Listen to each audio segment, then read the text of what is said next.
আমাদের সবাইকে সুস্থ রাখছেন বিদায় আমরা আজকে এরকম একটা মাঠে এরকম একটা জায়গায় উপস্থিত হতে পারছি। সেজন্য সর্বপ্রথম শুকরিয়া আদায় করি মহান আল্লাহ তাআলার কাছে, আলহামদুলিল্লাহ।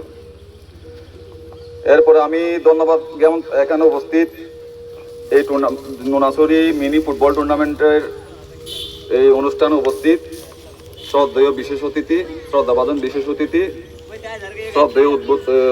শ্রদ্ধাভাজন উদ্বোধক ভাই এবং আরো ক্রীড়ামোদী আগত ভাইয়েরা এবং উপস্থিত খেলোয়াড় ভাইয়েরা, সবাইকে আমি আন্তরিকভাবে ধন্যবাদ জ্ঞাপন করছি, আন্তরিক মুবারকবাদ জানাচ্ছি এরকম একটা ক্রীড়া অনুষ্ঠানের আয়োজন করার জন্য।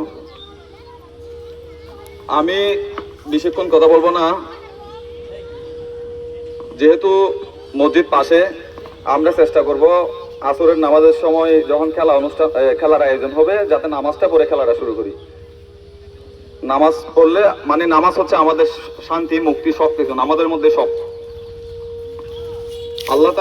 আল্লাহ পাক দুনিয়াতে এই যুবক বয়সের যৌবনকালের যুবকদের অনেক ভ্যালু, অনেক মানে মূল্য। রাসূলুল্লাহ সাল্লাল্লাহু আলাইহি সাল্লাম হাদিসে মানে আল্লাহ রাসূল জানাইছে আর কি, আমাদেরকে জানাইছে